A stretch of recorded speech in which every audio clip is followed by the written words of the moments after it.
धुंधली रोशनी के बीच लड़की के हंसने की आवाज जो नाच रही है किसी बगदादी के इस्तकबाल में। लड़की जिसके कटीले बदन और मचलते एहसास उसके थिरकते कदमों के जोशीले शोर में साफ झलक रहे हैं। बावजूद वो बगदादी उसके सामने बिल्कुल शांत बैठा है। धीरे धीरे लड़की के मदहोश कर देने वाली हंसी और उसके थिरकते कदमों की झंझनाहट बगदादी पे हावी होने लगती है। ऐसी कशिश जिसे वो बगदादी अब अपने शरीर पे महसूस करता है। वो अपनी शांति खो बैठा है। अपनी आंखें खोल लड़की की तरफ मुस्कुराते हुए देखता है।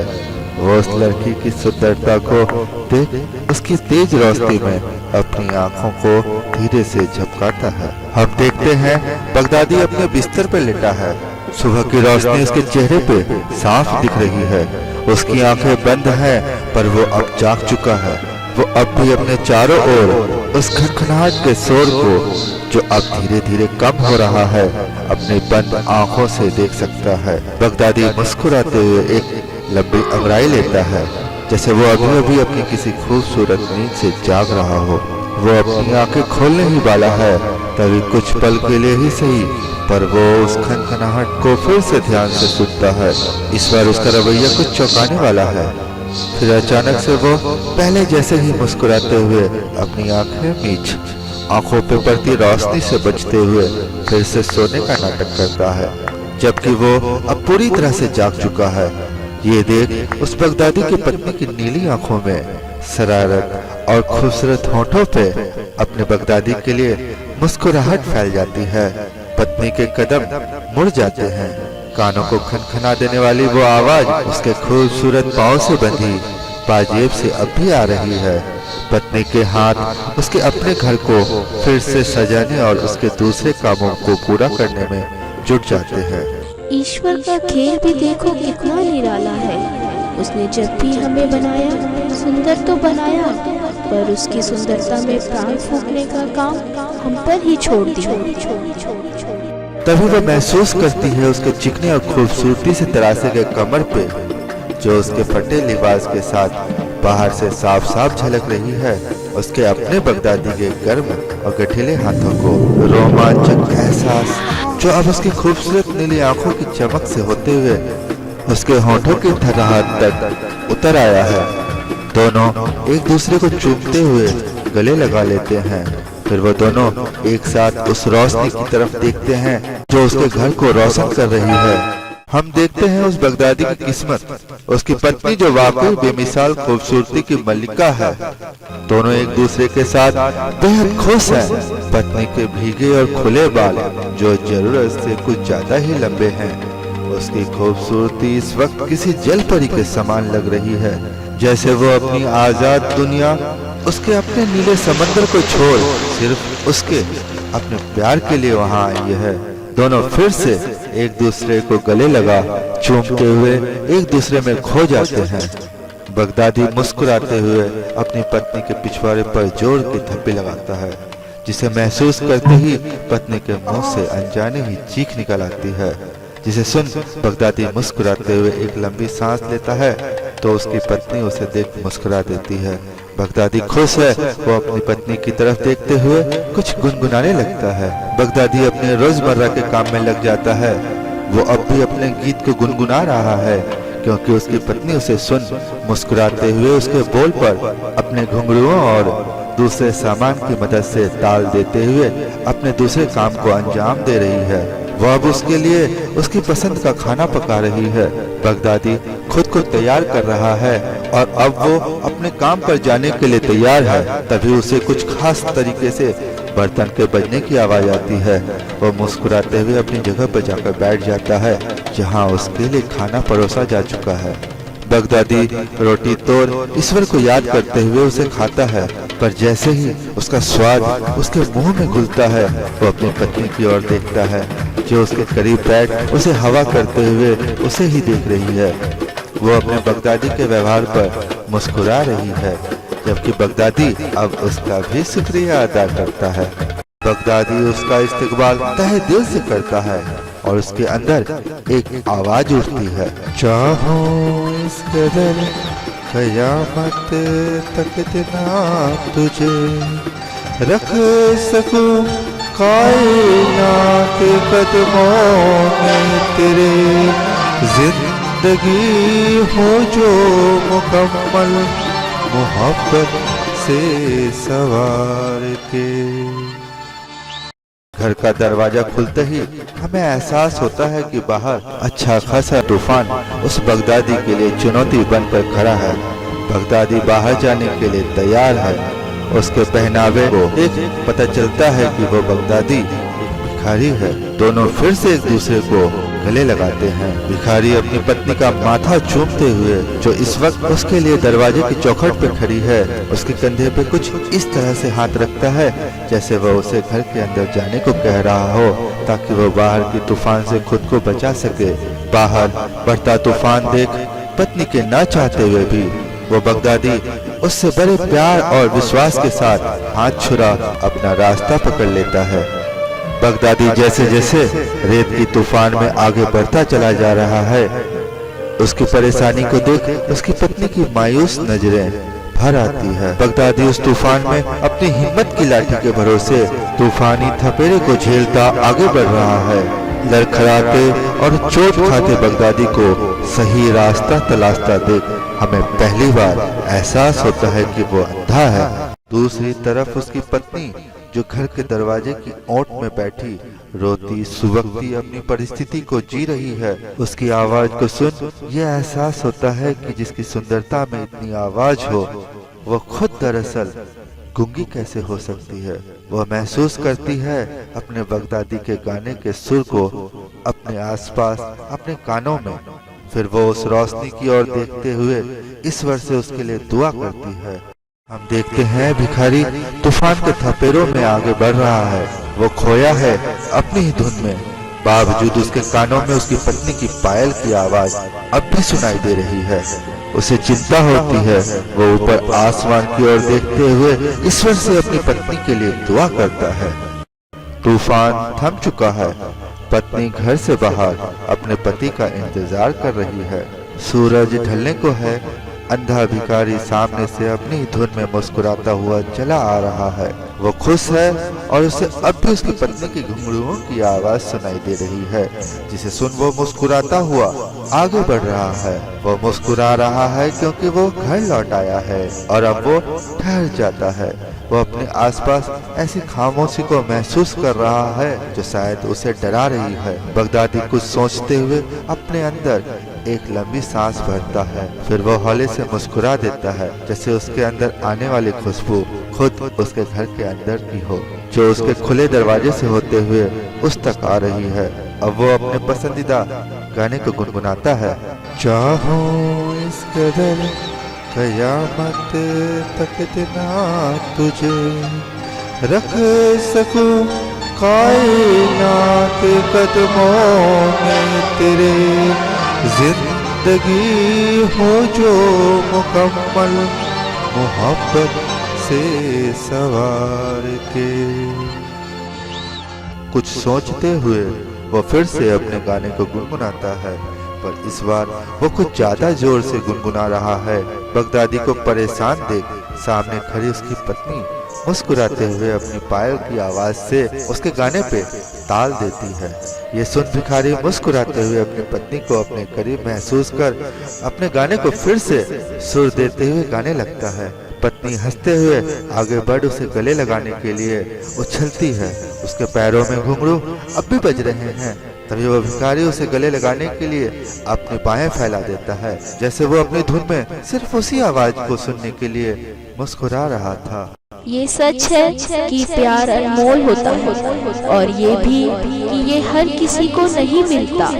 जिसे ये मिल जाता है उसके लिए फिर जिंदगी में कुछ पाने जैसा रह नहीं जाता।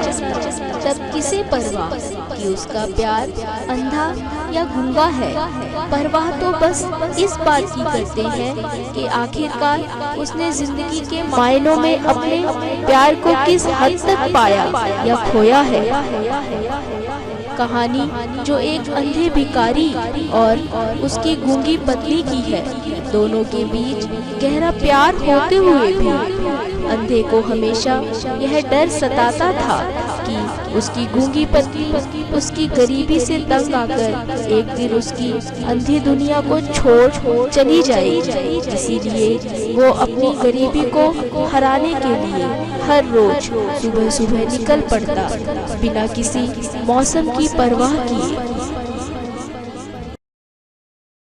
हम देखते हैं भिखारी घर के अंदर दीवार के सहारे बैठा अपनी पत्नी को महसूस कर रहा है, जो इस वक्त उसकी बाहों को सहारा बनाए उसके सीने पे सिर टिकाए बैठी है।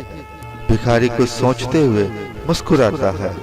पूरे दिन जी तोड़ मेहनत कर शाम को जब वो घर वापस आता तो अपनी पत्नी के हाथ में अपनी पूरी कमाई रखते हुए कहता, जरा गिन तो देखो आज तेरी किस्मत से मैंने क्या पाया है। गूंगी बिना कुछ बोले उन पैसों को भिखारी के हाथ में वापस रख देती और उसके कंधे से सिर टिकाए उसे ये समझाती कि उसकी किस्मत इन पैसों से नहीं बल्कि उसकी सलामती में है। पत्नी के प्यार और उसकी सच्चाई को समझ वो बगदादी उसे अपनी बाहों में भरते हुए उसकी गहराई को अपने अंदर तक महसूस करता है, जिसे हम उसके चेहरे पे साफ साफ देख सकते हैं। वो भिखारी उस पोटली को नीचे रख मुस्कुराते हुए फिर अपनी जेब से कुछ निकालता है। इस बार वो उसे अपनी पत्नी की बंद मुट्ठी में छुपा देता है। पत्नी अपनी बंद मुट्ठी खोलती है, उसमें 3 घुंघरू है। ये देख वो उसे बजाते हुए कुछ सोचती है। फिर वो अपने दोनों पैरों को सामने कर अपनी पाजेब को देखती है। उसे ये देखकर हैरानी होती है कि वहाँ सचमुच 3 घुंघरू कम है। एक पैर में 2 और दूसरे में 1। वो कब निकल गए उसे खुद भी पता नहीं, पर इसका एहसास उसके पति को है। उसे इस बात की हैरानी है और उसकी आंखें भर आती है। वो अपने पति की ओर देखते हुए उन घुंघरुओं को उसकी जगह पर लगा अपने दोनों पैरों को जमीन पर कुछ इस तरह से रखती है जैसे वो अपनी पाजेब की आवाज अपने बगदादी को सुना रही है। आवाज को गौर से सुन बगदादी मुस्कुराते हुए फिर से गुनगुनाने लगता है, जिस धुन को वह अक्सर गुनगुनाया करता है। चाहूं इस कदर कयामत तक इतना तुझे रख सकूं कायनात कदमों में तेरे, जिंदगी हो जो मुकम्मल मोहब्बत से सवार के। ये सुन पत्नी भी अपने पाजेब की ताल से उसे ताल देती है। बगदादी खुश है, वो हंस देता है। पत्नी शर्माते हुए अपने बगदादी से फिर लिपट जाती है। पत्नी उसके घुटनों पे सर टिकाए उसे छुपी नजरों से देख रही है। ऐसा महसूस होते ही बगदादी उसे अपने सीने में फिर से भींच लेता है। दोनों एक दूसरे से बिना कुछ कहे एक दूसरे में खो जाते हैं। बगदादी अपनी पत्नी को अपनी अंतरात्मा में महसूस करता है। उसका हाथ उसके सिर को सहलाते हुए हाथ को अपने हाथ में लेते हुए उसकी ओर उम्मीद भरी नजरों से देखता है। सिर टिकाए गूंगी अपने भिखारी को देरों तकते रहती और वो अंधा उसके हाथ को अपने हाथ में लेते हुए सिर्फ इतना ही कह पाता, इस घर को ठुकराकर कभी मत जाना। इस घर के सिवा मेरे पास तुम्हें देने के लिए कुछ भी नहीं। दोनों घंटों शांत एक दूसरे में खोए रहते। हम देखते हैं दोनों एक दूसरे में खोए हुए हैं। हर दिन की दिनचर्या जैसे एक जैसी ही थी।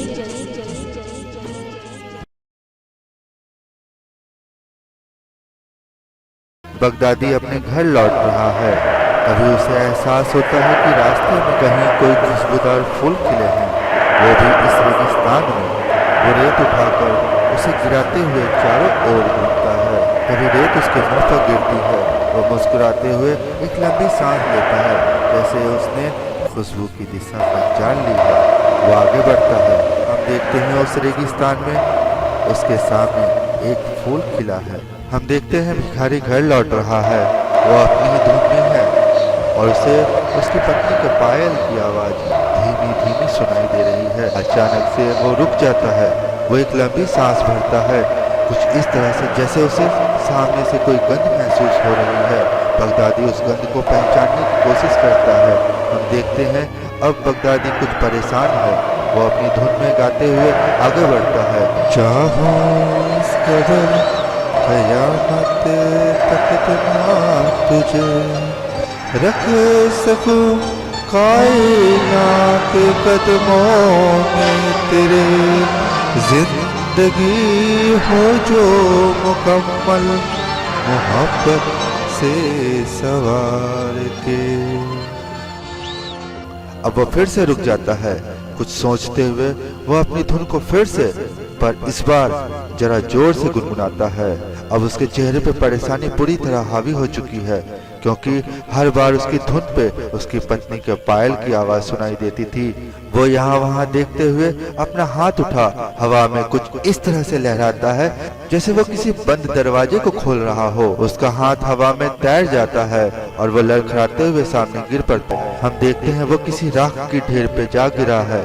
वो उस ढेर पे लुढ़कते हुए उसे पहचानने की कोशिश कर रहा है। वो यहाँ वहाँ अपनी पहचान की चीजों को तलाश रहा है। हम देखते हैं उस राख में कुछ घरेलू सामान अधजली हालत में यहाँ वहाँ बिखरा पड़ा है। कुछ जगहों पे राख से अब भी धुआं निकल रहा है। भिखारी अचानक से रुक जाता है, उसके कान खड़े हो जाते हैं और भौं तन जाती है। उसका चेहरा राख से सना है। तभी उसे उसकी पत्नी के पाजेब के घुंघरुओं की आवाज आती है, जैसे वो उसके आसपास चुपके चुपके चल रही हो। पर ये क्या, वो अपने एक पैर से ही चल रही है, क्योंकि दूसरे पैर की आवाज इतनी धीमी है जैसे ना होने के बराबर। भिखारी आसमान की तरफ देखते हुए अपना हाथ ऊपर करता है, जैसे वो ऊपर वाले से फरियाद कर रहा है। वो जोर से चीखता है। हम देखते हैं उसके दोनों हाथ राख से सने हैं। एक दिन जब भिखारी घर वापस आया तो जैसे उसकी दुनिया ही लुट चुकी थी। घर में आग लग जाने से उसका घर जलकर राख हो चुका था। उस राख से भिखारी लिपट लिपट कर बिलख रहा था, क्योंकि उसके घर को बचाते बचाते वो भूमि अब खुद राख बन चुकी थी। भिखारी आसमान की तरफ देखते हुए कहता है, तेरी अमानत, तेरी खूबसूरती, तेरे होने की सच्चाई, आज मेरी रूह तेरे साथ है। अगर वो खामोश है तो तेरे वहां होने की मुझे कोई वजह नहीं दिखती, ना मेरे यहाँ रहने की। कहते हुए भिखारी अपने दोनों हाथ जिसमें राख है अपने चेहरे पे रगड़ते हुए रोने लगता है। हम देखते हैं राख मुट्ठी से फिसल रही है और अब उसके हाथ में उसकी पत्नी की एक पाजेब है। हम देखते हैं उसका सिर लुढ़क कर सामने राख पे गिर जाता है और वो अपने ही घर के राख के ढेर के बीचों बीच अपने आसपास पागलों की तरह कुछ तलाश रहा है। वो अपने घर के बीचों बीच राख के ढेर पर बैठा है। उसका घर जलकर पूरी तरह से राख हो चुका है। भिखारी को पहली बार ऐसा लगता है कि वो अंधा हो गया है। उसे अब खड़ा होने के लिए भी वाकई किसी लाठी की जरूरत है। उसकी आंखें चली गई है। वो राख के बीच से घर के कोने में आता है। उसे लगता है वो अब और चल नहीं पाएगा, इसलिए राख के ढेर को ओट बनाए बैठ जाता है। वो वहीं बैठा अपनी पत्नी की याद में खोया है। रात हो चली है। बगदादी शांत आसमान की तरफ देखता है। आसमान तारों की रोशनी में जगमगा रहा है।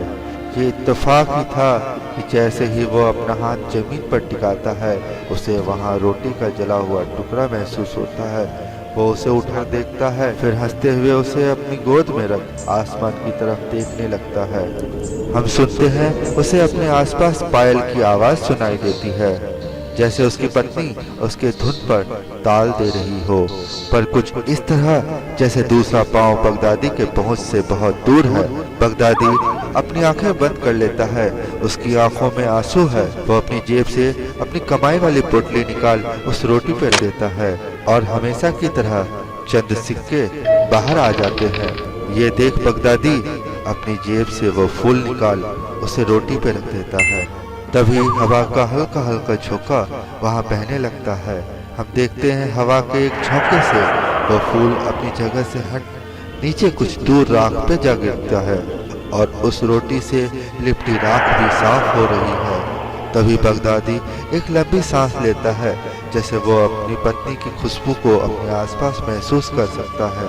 वह मुस्कुराते हुए रोटी का एक निवाला खाते हुए आसमान की ओर देखता है। फिर वो सामने देखते हुए जैसे उसकी पत्नी वहीं आसपास ही है, उसका शुक्रिया अदा करता है। उसकी आंखों में आंसू नहीं है, पर उसकी नजरों में इंतजार है उसकी बहार के लौट आने का। चाहूँ इस कदर कयामत तक इतना तुझे रख सकूं कायनात कदमों में तेरे, जिंदगी हो जो मुकम्मल मोहब्बत से संवार के। वो अपने आप में खोया अपने गाने को गुनगुनाने लगता है। वो फूल राख में धीरे धीरे धंसता चला जा रहा है। पायल की धीमी आवाज अब भी वहां सुनाई दे रही है, पर इस बार दोनों पैरों से बज रही है। अब राख पर 2 पैरों के निशान हैं। दूसरी बाजिब बगदादी अपने आप में खोया हुआ बजाए जा रहा है। चाहूं इस कदर कयामत तक इतना तुझे रख सकूं कायनात कदमों में तेरे, जिंदगी हो जो मुकम्मल मोहब्बत से सवार के।